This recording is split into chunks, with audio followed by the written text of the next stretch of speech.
Allez, aujourd'hui, on plonge au cœur d'un des piliers de l'ingénierie civile en France, les règles du béton armé aux états limites, que tout le monde connaît sous le petit nom de BAEL. C'est en quelque sorte le langage qui permet de construire des ouvrages à la fois sûrs et qui tiennent dans le temps. Quand on pense au béton, on imagine tout de suite quelque chose de brut, d'invulnérable, un vrai symbole de force. Mais est-ce que cette image est tout à fait juste? En réalité, c'est un peu plus nuancé que ça. Et voilà, on touche au cœur du problème. Le béton, c'est un vrai champion quand il s'agit d'être comprimé, d'être écrasé.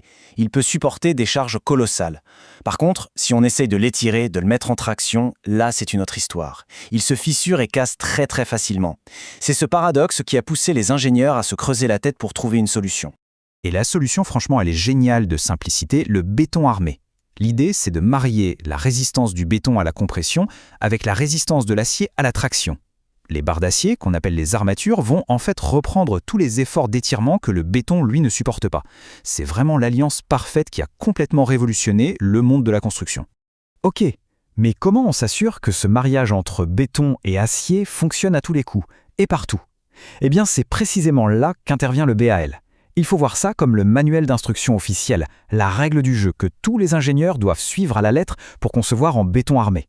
BAL, ça veut donc dire béton armé aux états limites. En fait, c'est un ensemble de règles techniques, de méthodes de calcul qui a été la référence en France pendant des dizaines d'années. Son but? C'est simple, s'assurer que chaque pont, chaque immeuble, chaque structure soit capable de résister à l'épreuve du temps et de garantir la sécurité de tout le monde.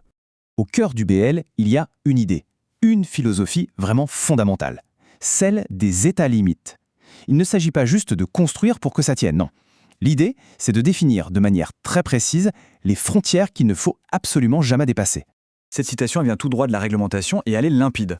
Un état limite, c'est le point de bascule, le moment exact où une structure ne remplit plus son rôle, que ce soit en termes de sécurité ou même simplement d'utilisation. Tout le boulot de l'ingénieur, c'est de faire en sorte que cet état ne soit jamais atteint. Et pour ça, le BEL définit deux frontières principales. D'abord, il y a l'état limite ultime, les LU. Ça, c'est la ligne rouge à ne jamais franchir. La dépasser, c'est la ruine, l'effondrement. On vérifie donc que la structure peut encaisser les pires scénarios possibles. Et puis, il y a l'état limite de service, les LS. Là, l'enjeu, c'est plutôt la durabilité, le confort.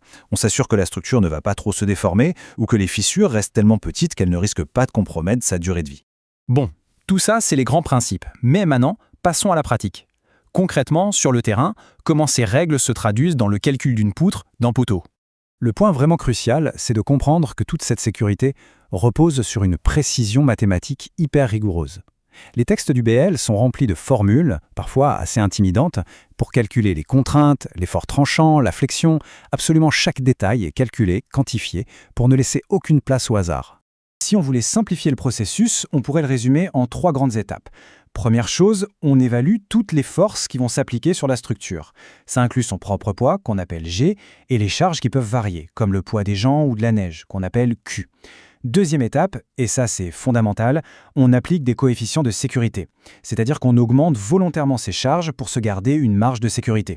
Par exemple, pour l'élu, on fait le calcul avec 1,35 fois le poids permanent, plus 1,5 fois les charges variables. Et enfin, troisième étape, une fois qu'on a ces charges gonflées, on peut calculer la quantité exacte d'acier qu'il faut, et surtout, où le placer précisément dans le béton. Mais le monde de l'ingénierie, ça évolue tout le temps. Les connaissances s'affinent, la science progresse. Et les règles, justement, elles ne sont pas figées dans le béton. Du coup, le BAL, qui est rendu de fiers services pendant des années, a progressivement été remplacé par une nouvelle norme, mais cette fois à l'échelle européenne, l'Eurocode 2. L'idée, c'était d'avoir les mêmes règles de calcul partout en Europe. Et c'est là que ça devient vraiment intéressant, de voir ce que l'Eurocode 2 a apporté de neuf. Il permet des calculs bien plus poussés qui simulent de façon beaucoup plus réaliste le comportement des matériaux jusqu'à leur point de rupture. Il introduit aussi la notion de classe d'exposition. En clair, ça veut dire qu'on ne va pas concevoir un pilier de la même façon s'il est au bord de la mer, attaqué par le sel, ou en pleine montagne, exposé au gel. Et enfin, l'Eurocode 2 prend mieux en compte des propriétés très fines des matériaux, comme la ductilité de l'acier. C'est sa capacité à se déformer un peu avant de casser, ce qui est une sorte de filet de sécurité en plus. Et toute cette sophistication, ce n'est pas juste pour la beauté de la théorie, ça a des conséquences très concrètes. Grâce à ces calculs plus fins, l'Eurocode 2 permet souvent d'optimiser les structures. On a vu des cas où on a pu réduire la quantité d'acier nécessaire jusqu'à 23%. C'est un gain qui est à la fois économique et écologique. Alors, la question qu'on est en droit de se poser, c'est, avec ce passage du BAL à l'Eurocode 2, Est-ce que les bâtiments qu'on construit aujourd'hui sont vraiment plus sûrs?